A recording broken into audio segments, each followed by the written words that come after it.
Assalamualaikum and welcome back to Zaf channel, guys.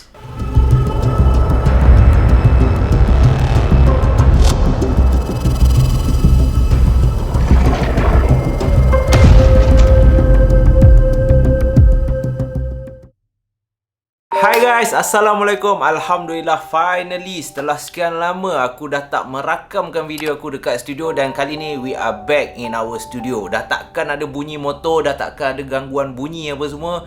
Dan yes, aku dah takkan kena tinggal dengan Kak Ram lagi. Kepada korang yang tak tahu apa maksud aku kena tinggal dengan Kak Ram, korang boleh tengok episod yang sebelum ni. Hareh betul, aku menapak jauh mat daripada sungai yang Kak Ram tinggal dengan aku untuk balik ke studio ni. Dan Alhamdulillah, first kali sebelum aku mulakan, aku just nak cakap Alhamdulillah, syukur banyak-banyak kepada Allah SWT kerana kita dapat lagi sekali pada tahun ini menyambut Ramadan, bulan yang mulia. Dan dalam bulan yang mulia ni aku harap geng-geng puaka semua, korang banyakkan beribadat, korang banyakkan bersedekah. Itu yang paling penting. Senang cerita, tak kisahlah apa saja kebaikan, bersedekah ke apa sajalah, kasih kucing makan ke kan, menyelamatkan biawak daripada kena langgar kereta ke apa, itulah yang korang patut buat. Dan jangan tak puasa guys. Bila lagi kan? Bila lagi? Setahun. Ini sebulan je pun. Dah berapa bulan? 11 bulan kau melantak macam anak jin. Tiba-tiba bulan puasa kau nak ponteng kat lagi. Tak payahlah guys, okey? Tak patut macam tu. Dan kisah pada malam ni, dalam malam puaka yang aku nak kongsi dengan korang, ada kena mengena guys dengan bulan puasa. Kiriman ni Alhamdulillah lah, cantik lah tu. Cantik lah tema kita. Sempena bulan puasa ni kan, lepas-lepas terawih apa semua, mohlah kita dengar kisah yang mungkin akan memberi korang pengajaran. Dan di penghujung cerita ni, aku macam agak terkejut jugalah. Sebab apa? Sebab dia ada plot twist sikit. Plot twist. Kiriman email pun dah pandai main plot twist sebagai kan. Jom, tak nak buang masa. Let's go guys. Malam puaka. Sopan sikit. Alhamdulillah. Ayuh guys, sempena Ramadan.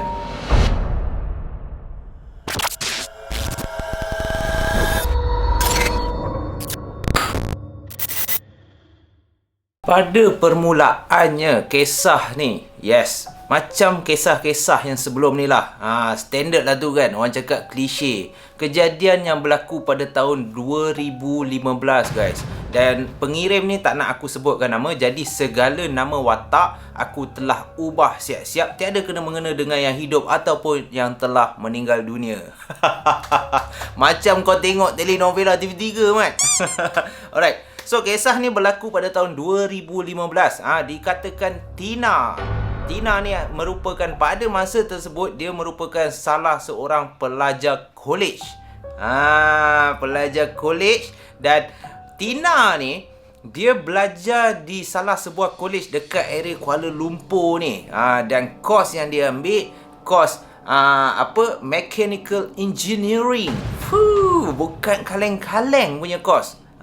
Yang melibatkan engineer macam tu lah. Dan kos dia ni mengambil masa 3 tahun lah untuk dia habiskan. Jadi sepanjang 3 tahun tu, si Tina ni, dia ada berkenalan dengan seorang lelaki yang telah menambat hati dia. Dan lelaki ni juga merupakan pelajar di college yang sama dengan Tina ni. Cumanya lelaki ni ambil jurusan yang berbeza. Jadi macam mana dia boleh kenal lelaki ni? Dan sebelum aku terlupa, lelaki yang telah menambat hati si Tina ni bernama Aiman guys. Bukan Aiman Tino, Aiman sahaja. Dan Aiman ni, macam mana dia boleh kenal? Okey lah, macam ni lah. Kan standard lah tu. Bila kau tengah rehat kan, kau pergi dewan makan apa semua, beli-beli lauk apa semua kan, member si Tina ni dengan member si Aiman ni adalah yang dah memang kenal. Cumanya yang tak kenal pada masa tersebut Aiman dan Tina ni. So bila member kau dah start tahu yang kau ada perasaan, contohnya Tina ni, member-member Tina dah tahu dah Tina ni asyik usia si Aiman ni je kan. Jadi diorang duk mengacau. Lama-lama bertukar nombor, bercinta lah. Apa lagi kan. Aiman ni pun boleh tahan juga. So Aiman ni pun Alhamdulillah lah, Tina ni tak tepuk sebelah tangan. Sebab apa? Sebab Aiman ni pun suka juga kat si Tina ni. Jadi seperti kisah-kisah cinta kan, yang semua orang idamkan. Sepanjang 3 tahun Tina belajar kat situ dengan Aiman ni, sebabkan kekangan masa, diorang jaranglah berjumpa, tetapi diorang tetap juga akan, dalam senang cerita macam ni lah, dalam seminggu tu Aiman dan Tina ni akan juga ambil peluang ataupun kosongkan masa diorang untuk bersama. Bersama tu jangan main-main belum kahwin. Bersama tu maksud dia pergi makan, pergi tengok wayang sama-sama kan. Kalau ada masa lah, sebab diorang jurusan lain-lain kan, so masa tu agak limited sikit. Dan Alhamdulillah, nak dipendekkan cerita, selepas saja Tina ni habis belajar apa semua kan, si Aiman dengan Tina ni masih lagi keep in touch, masih lagi ada hubungan yang sama. Dan Aiman ni pula Alhamdulillah dia dapat satu kerja ataupun jawatan di salah sebuah company yang agak besar di Kuala Lumpur ni, dan dia kerja sebagai IT punya thing lah.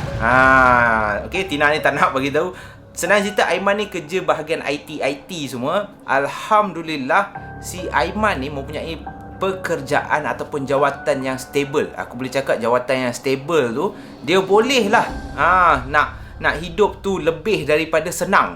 Ataupun dia dah nak hampir ke mewah, belum mewah lagi. Dia dah nak hampir ke mewah. Dia macam, kalau keluar dengan Tina tu, duit Tina tak bersentuh lah, senang cerita. Okay, sekali adalah Tina belanja. Diorang ni saling memahami. Dan yang lagi menarik guys, walaupun diorang ni dah habis belajar, dah kerja, Aiman ni pun dah kerja sedap apa semua kan, Tina ni, dia walaupun, aku rasa ramai tau pelajar college yang macam ni. Korang yang belajar, contohlah, korang belajar kos dekat universiti, contohnya kos perhotelan. Tapi bila keluar, kadang-kadang korang tak buat hotel. Kadang-kadang tiba-tiba jadi mekanik, tiba-tiba kerja bank apa semua kan. Korang akan berlari kos. Itulah yang terjadi kat Tina. Tina ni belajar je bahagian engineer apa semua ni. Tetapi lepas habis belajar, tak ada pun. Dia buat bisnes jual kuih. Sebab dia ni pandai masak agak lah. Dia jual lah kuih apa, kuih modern kan, kuih apa, coklat lah, almond London lah apa semua tu. Itulah kerja si Tina ni. Dia jual dekat social media lah, Instagram apa semua kan. Tetapi Aiman ni pula, dia meneruskan, dia ambil course IT apa semua. Bila habis pun, dia ambil juga, dapat pekerjaan dekat bidang yang sama. So cita-cita dia tu memang, Aiman ni jenis, planning dia cantik lah, senang cerita. So selepas dah ada pekerjaan yang bagus, diorang ni pun dah saling berkenalan antara satu sama lain. Mak si Aiman ni bagai bulan jatuh ke riba untuk Tina ni. Sebab apa? Sebab mak si Aiman ni, Makcik Rokiah. Makcik Rokiah ni pula cantik pula. Dia memang berkenan dengan si Tina ni. Nampak tak setakat ni smooth je. Apa masalah dia? Tak ada masalah pun setakat ni. Yes, itulah idaman yang korang idam-idam kan. Tetapi kadang-kadang korang tak dapat kan. Kadang-kadang korang kalau couple je dapat mak mertua macam ibu mertua ku kan, wang hajo ni gaduh kan. Tapi tak, Tina dengan Aiman ni baik je, smooth je kan. Makcik Rokiah ni, apabila Tina ni beberapa kali datanglah ke rumah Aiman ni untuk melawat Makcik Rokiah kan. Makcik Rokiah ni mak Aiman lah. Makcik Rokiah ni okey. Dia suka dengan perwatakan Tina yang lemah lembut, yang reti hormat orang tua apa semua kan. Dan termasuklah juga ayah si Aiman ni, Pakcik Rizal. Pakcik Rizal ni pun senang ceritalah mak bapak si Aiman ni suka ke Tina ni. Dan nak dipendekkan cerita, selepas dah sama suka apa semua, diorang pun melangsungkan perkahwinan. Alhamdulillah. Nampak macam dah habis. Sejak college bercinta, dah kerja pun bercinta. Lepas tu sama-sama naik ke jenjang pelamin, dapat mak mertua yang okey. Tetapi orang cakap, apa lagi pepatah yang aku nak cakap? Yes, sediakan payung sebelum hujan. Jangan ingat semuanya okey. Sebelum aku menyambung kisah antara Tina dan Aiman dan keluarga si Aiman apa semua ni, sebelum aku menyambung kisah ni, aku dah tersalah rupanya. Kejadian ni bukan berlaku pada tahun 2015. Nasib baik aku cek balik. Kejadian ni aku tertambah pula. Aku tertambah lagi 10 tahun. Kejadian ni berlaku pada tahun 2005. Sebab nanti Kang takut tersalah. Kan bila tersalah, dia dah jadi cerita lain. Tak boleh lah macam tu kan. Sebab orang ni dah kirim, ada benda yang aku patut follow, aku follow lah. Okay, so aku betulkan balik kejadian yang berlaku pada tahun 2005. Okay, setelah diorang mendirikan rumah tangga macam tu, selepas dah 3 tahun macam tu kan, malang sekali diorang ni tidaklah dikurniakan cahaya mata. Aku boleh cakap tak ada rezeki lagi lah. Okay, si Tina ni pun dengan si Aiman, nasib baiklah Aiman ni dia jenis faham. Ada jenis faham, dan setiap kali Tina ni rasa down, rasa sedih sebab tidak dikurniakan anak, si Aiman ni dia jenis tak apalah kan. Katalah kan lagi 2 tahun ke, lagi 4 tahun ke kita tak dapat anak, kita boleh ambil anak angkat. Dan itu pun salah satu punca rezeki juga kan. Tak kisahlah anak sendiri ke, anak angkat ke, kita still orang cakap berbuat kebaikan. Si Aiman ni tenangkan Tina dia macam tu. Dan parent ataupun makcik Rokiah ni pula dengan laki dia, pakcik Rizal ni pun okey. Tak ada pun, kadang-kadang ada tau mak mertua yang saja je hedik macam bila yang nak dapat anaknya. Kan ada yang macam tu kan, macam mulut Kak Ram lah, lebih kurang senang cerita kan. Tetapi alhamdulillah setakat ni semua okey. Mak si Aiman, makcik Rokiah ni pun okey, tidak pernah mempersoalkan tentang kesuburan si Tina ni. Diorang anggap mungkin tak ada rezeki. Tetapi tak lama, setahun kemudian, walaupun perkahwinan diorang okey, cuma tidak dikurniakan anak, Aiman ni kerja okey apa semua, tiba-tiba pakcik Rizal, bapa si Aiman ni, okey, yang peliknya, dia baru sahaja berumur 57 tahun pada masa ni. Ada satu hari ni guys, satu kejadian telah berlaku di rumah si Aiman ni. Dikatakan si Aiman ni tiba-tiba dia terjumpa bapa dia berlumuran darah di kepala dalam bilik air.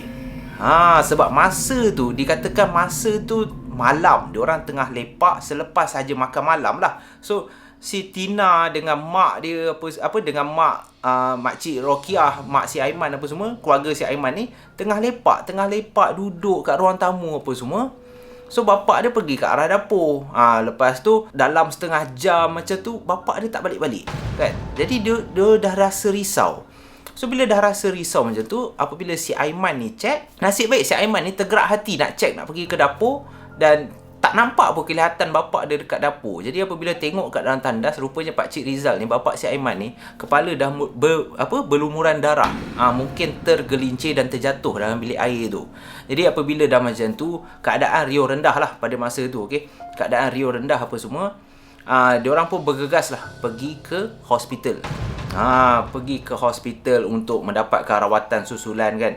Tetapi tak lama selepas tu lah, okey. Nak dipendekkan cerita lagi lah, kalau aku cerita panjang aja Kang, pisang. Sebab dia, pakcik Rizal ni, dekat hospital je 6 bulan. Nak dipendekkan cerita, perkabaran sedih mula menimpa. Selepas sahaja diorang tidak dikurniakan anak selepas 3 tahun berkahwin, selepas 6 bulan, pakcik Rizal, bapa si Aiman ni, mendapatkan rawatan di hospital tu.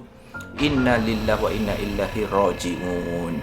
Bapa si Rizal ni tidak dapat diselamatkan di atas sebab salah satunya pendarahan yang agak banyak di bahagian kepala masa kejadian tu, dan juga terdapat beberapa gumpalan darah beku di bahagian otak yang telah menjejaskan kesihatan pakcik Rizal. Perkabaran sedih ni membuatkan si Aiman, si Tina dan isteri si Rizal ni berasa sedih. Diorang tidak menyangka yang bapa ataupun ahli keluarga si Aiman ni, bapa dia si Rizal ni, akan meninggalkan diorang dalam keadaan yang sudden, dalam keadaan sekelip mata macam tu. Dan cerita ni korang sure tertanya-tanya, mana part seram dia guys?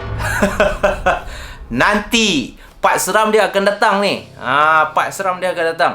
Okey, selepas sahaja bapa si Rizal apa pula? Selepas bapa si Aiman ni meninggal dunia. Okey, semuanya dah okey macam tu. Disebabkan makcik Rokiah ni dah keseorangan. Jadi si Tina ni dengan si Aiman ni pun decide untuk duduk sekali dengan makcik ataupun dengan mak si Aiman ni. Kira duduk satu rumah lah. Diorang bertiga duduk satu rumah. Sebabkan Tina dengan Aiman ni tidak mempunyai anak lagi kan. Jadi bagi diorang buat apa? Diorang nak duduk berasingan. Plus mak Aiman ni dah kehilangan suami. Rumah diorang besar. So nak duduk secara asing tu ataupun nak meninggalkan mak Aiman ni seorang-seorang, Aiman ni tak sampai hati. Dan dia berbincang dengan Tina dan alhamdulillah Tina pun setuju. So diorang stay satu rumah. Bila diorang stay satu rumah, semuanya nampak normal tau. Awal-awal semuanya nampak macam okey kan. Tetapi selepas 1 tahun lebih, macam itulah, selepas 1 tahun lebih, perangai si Aiman mula berubah. Mula berubah daripada segi apa? Si Aiman ni kadang-kadang dia cepat marah, dia cepat panas baran, dia cepat melenting kan. Tak kisahlah dengan si Tina ke, dengan si mak dia ke. Padahal perwatakan si Aiman ni, sepanjang diorang hidup bersama, Tina ni tahu laki dia. Tina ni tahu yang laki dia, si Aiman ni, bukanlah seorang yang panas baran. Termasuk juga Makcik Rokiah. Makcik Rokiah ni tahu anak dia, si Aiman ni, merupakan seorang yang lemah lembut, yang hormat orang tua. Tiba-tiba, dia boleh tahap macam, faham tak maksud aku? Boleh bengkak, pantang sikit je. Ada satu time tu, ada satu masa tu, mak si Aiman ni, Makcik Rokiah ni, just nak tanya Aiman. Aiman tu tengah siap nak pergi kerja. Dia just tanya, nak nasi lemak ke nak mi goreng? Pam! Pun kena shoot. Kau boleh bayang tak? Aiman tiba-tiba melenting, beli je lah apa-apa mak. Lepas tu mak dia terkejut lah sebab Aiman ni tak pernah meninggi suara. So mak dia cakap lah, Aiman, kenapa? Apa salah mak? Mak tanya je, nak nasi lemak ke nak mi goreng? Aiman ni pandang je kan. Pandang je mak dia. Serabut lah aku kau ni. Beli je lah apa-apa pun. Nasi lemak ke mi goreng ke, kau beli je lah. So mak dia ni terus macam menangis. Terus macam, Aiman, kenapa macam ni? Dan tiba-tiba pagi tu isteri dia turun, si Tina ni turun. Abang, kenapa marah mak macam tu? Jadi Aiman ni terus macam, sebab ada macam tu, lantak korang, pergi mampus korang lah. Dah aku pergi kerja lah, tak payah beli lah. Terus belah. Sampai korang bayang, perangai Aiman berubah dalam sekelip mata macam tu. Seorang yang panas baran, seorang yang pengotor. Pengotor tu daripada segi pengotor pemalas lebih kurang lah. Okey? Ada masa kalau dia makan, dia campak je pinggan dalam sinki, tak basuh. Memanglah kadang-kadang, yalah, tahulah kau ada isteri. Tina tu kadang-kadang basuh kan. Tapi orang cakap malam-malam kan, pukul 2-3 pagi, kadang si Aiman ni lapar pergi dapur makan nasi apa semua. Isteri dia, si Tina ni, dah tidur kan. So apabila semua orang dah tidur, patutnya lepas makan cuci lah. Tapi beberapa kali si Tina ataupun mak dia ni, okey, Makcik Rokiah ni perasan. Makcik Rokiah pernah tegur, kenapa? Siapa yang makan kan? Sebab akan ada leftover ataupun pinggan kotor kat dalam sinki tu. Bekas-bekas makanan dah semalaman dah berbau apa semua kan. Kejadian tu dah mula membuatkan Makcik Rokiah ni tertanya-tanya, kenapa macam ni nak bertambah teruk. Dah lah perangai dia panas baran, pengotor apa semua. Ada satu hari ni, kejadian ni menimpa kepada mak Aiman, Makcik Rokiah ni. Ada satu malam, pada masa tu si Aiman dengan isteri dia, Tina ni, keluar untuk celebrate anniversary perkahwinan diorang lah. Okay? So diorang keluar dinner. Jam menunjukkan pukul 9.30 malam. 9.30 malam. So apabila si Tina dengan si Aiman ni keluar, Makcik Rokiah ni ambil peluang untuk berehat, untuk ada me time. Jadi Makcik Rokiah ni, hobi dia adalah membaca novel. Jadi dia ada satu bilik dekat rumah dia tu, ada satu macam bilik bacaan. So dia duduk kat bilik bacaan tu, dia baca. Dia tengah baca novel dia lah. Okey, dia duduk macam tu, dia baca novel dia kan. Sedang dia baca, tiba-tiba dia perasan daripada arah pintu, sebab dia tak tutup pintu tau.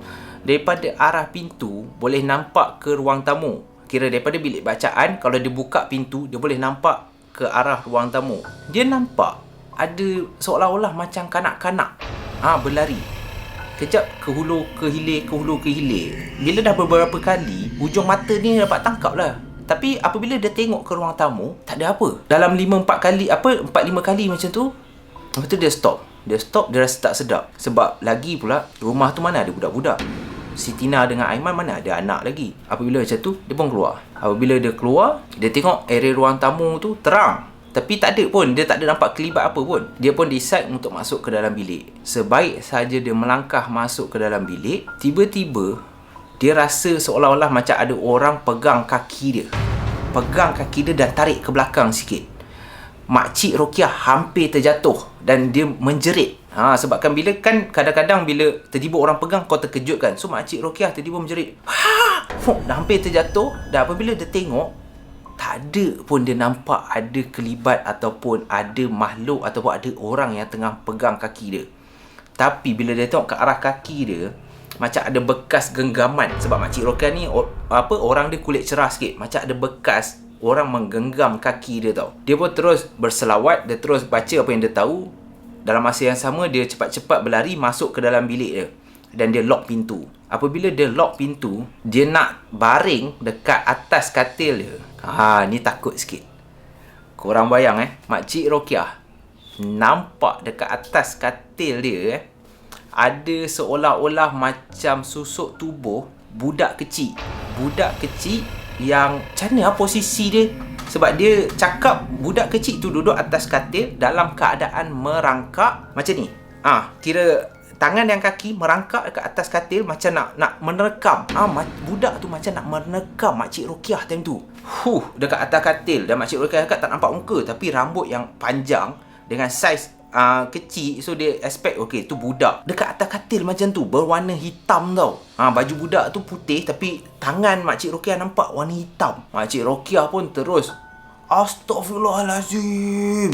Jerit sekuat hati nak unlock ni, tapi dah menggelupur tak boleh. So Makcik Rokiah ni tutup mata nak buka pintu tu kan. Sebab dah menggelupur kan. Kau dah tak boleh fikir apa. Tak. Boom, nasib baik boleh buka. Dia lari, dia tak tahu nak pergi mana. Dia pergi balik bilik bacaan tu, dia duduk dan dekat bilik bacaan tu dia ambil Al-Quran, dia pun baca. Dia start baca sampailah si Aiman dan Tina ni balik ke rumah tu. Dan barulah Makcik Rokiah bagi tahu si Tina dan Aiman ni apa yang berlaku. Yang menyedihkan, si Aiman ni macam nak tak nak je.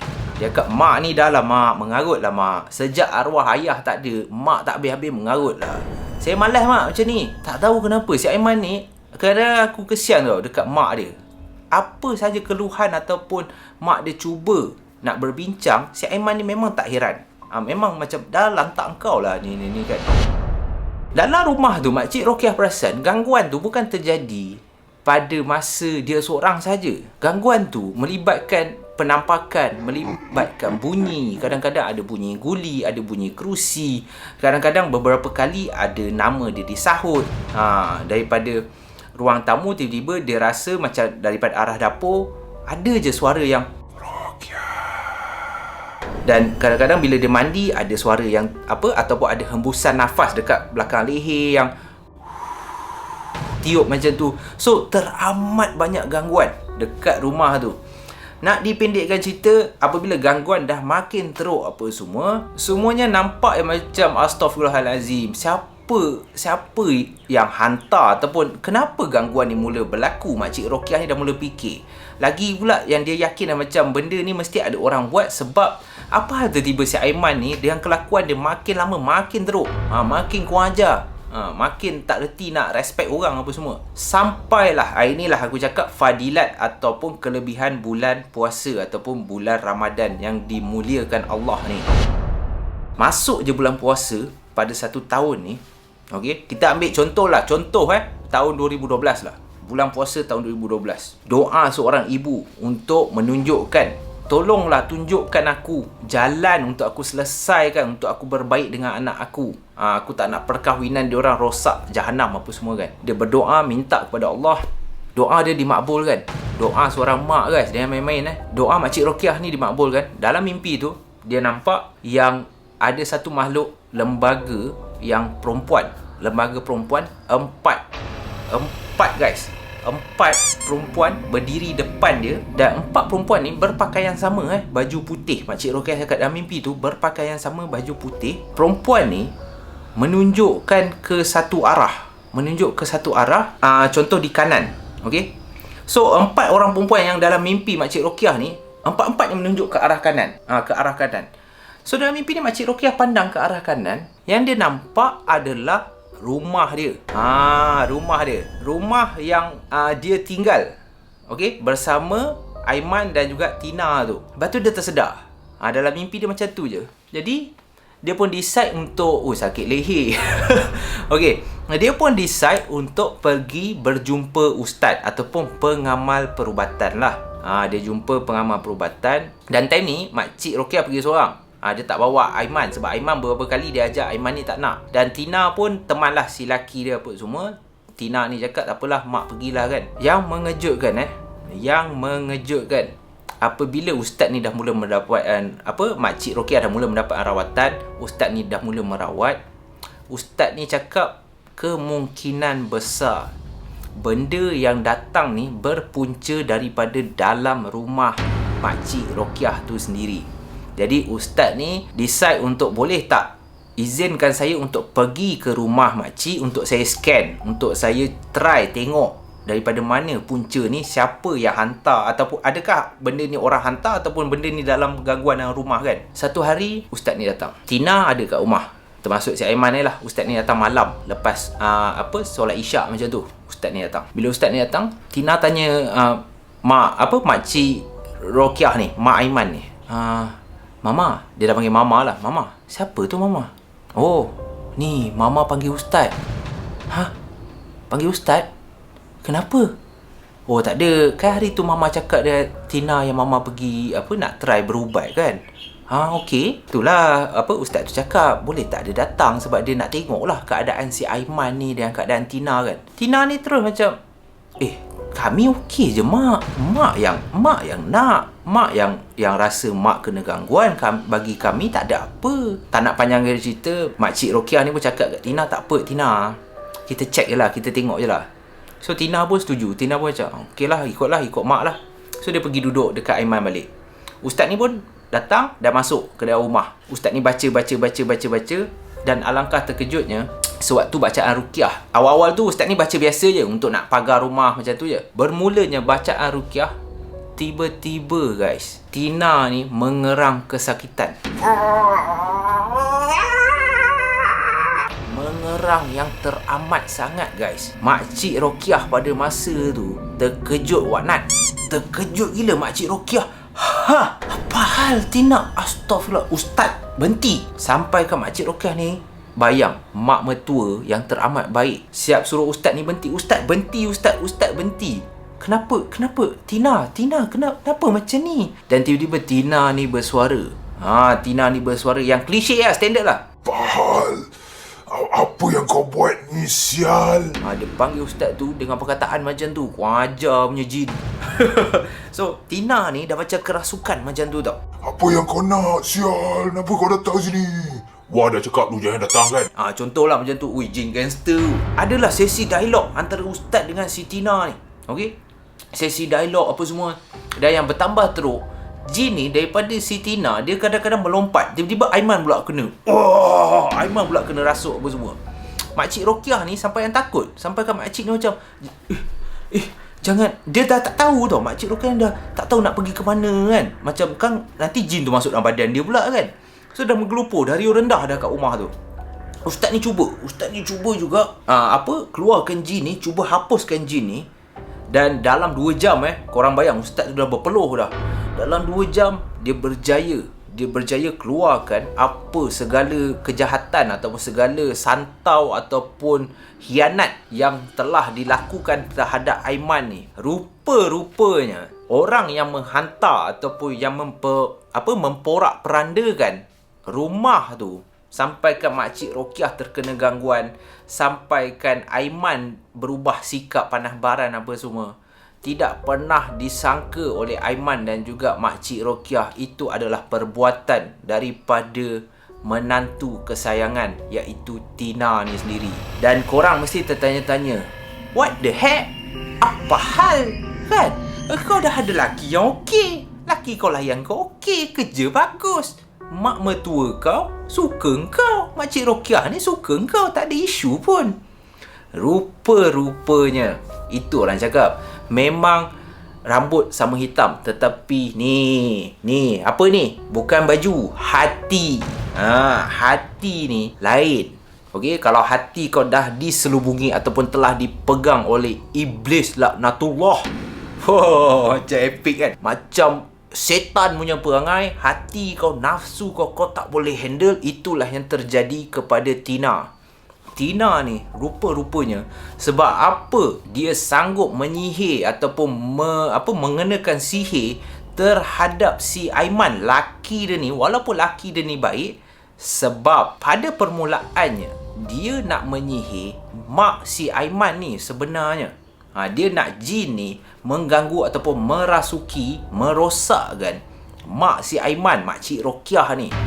Tetapi disebabkan makcik Rokiah ni merupakan seorang ibu mertua yang tak pernah tinggal solat, yang tidak pernah kering daripada bibir dia berzikir kan, memuji kebesaran Allah, kadang-kadang setiap malam baca Quran apa semua kan. Kiranya orang yang banyak ibadah lah. So apabila banyak ibadah ni Allah jaga. Bukanlah Aiman tu tak banyak ibadah, cumanya ibadah si Aiman ni tidak sekuat mak dia. So apabila macam tu, si Tina ni dia tak dapat, okey, bomoh yang si Tina ni jumpa cakap, "Oi, tak boleh lah this lady cannot lah." Jadi disebabkan macam tu, disebabkan dia tak boleh nak sihir makcik Rokiah, mak si Aiman ni, sebab itulah si Tina ni sanggup untuk menyihirkan laki dia sendiri supaya laki dia panas baran. Niat dia adalah untuk membolot kekayaan ataupun membolot. Dia nak si Aiman ni halau mak dia keluar daripada rumah tu. Walaupun si Tina ni dilayan baik, dia hanya berlakon saja. Dia nak nampakkan yang supaya ini semua hanyalah perangai buruk si Aiman ni. Dia nak mak anak beranak ni bergaduh dulu. Tapi motif dia adalah kerana duit dan dia tidak mahu berkongsi kasih. Lagi-lagi pula selepas laki mak si Aiman ni meninggal ataupun bapa si Aiman ni meninggal, dia dah rasa yang macam mak si Aiman ni mengganggu kehidupan dia orang. Kadang-kadang Aiman ni akan spend time lebih dengan mak dia berbanding dia. Jadi dia ni tak suka. Dia dah ada perasaan hasad, dengki, dendam, khianat, kurang ajar. Semualah senang cerita. Dan sebab itulah dia menyihirkan si Aiman ni guys. Dan tak lama lepas tu, si Aiman ni yang aku puji, termasuklah mak dia, memaafkan perangai si Tina ni. Diorang tidak berdendam, diorang tidak berbalas apa-apa. Diorang yakin yang apa saja kau buat itu antara kau dengan Allah SWT. Tetapi sayang sekali perkahwinan diorang tidak dapat diselamatkan di atas sebab-sebab tertentu. Bukan sebab sihir ni je, tetapi pengirim ni cakap adalah sebab-sebab yang tak dapat dielakkan dan tak dapat diselamatkan. Tetapi a good news untuk korang, Aiman ni dikatakan sekarang ni alhamdulillah telah pun berkahwin dan mempunyai 2 cahaya mata. Alhamdulillah. Dan dia hidup bersama mak dia, makcik Rokiah ni, aman bahagia. Whatever happened to Tina sekarang, aku pun tak tahu apa jadi kat Tina. Rugilah kau. Jadi guys, itu sahaja untuk Ramadan tiba. Malam puaka edisi Ramadan. Sebab ini adalah first content aku dalam bulan puasa ni. Kalau korang nak tahu, sebenarnya aku tak boleh nak bersemangat kan. Sekarang ni aku menyesal dah sebenarnya. Sebab sekarang baru pukul 3 man. Tekak aku dah kering kan ni. Tetapi di atas sokongan korang semua, alhamdulillah aku sanggup lah walaupun bulan puasa apa semua kan. Nampak aku gagahkan diri aku. Aku kering. Lantaklah, kering pun kering lah. Janji korang dapat berhibur kan, dapat luangkan masa dan dapat pengajaran daripada kisah yang aku cuba sampaikan ni.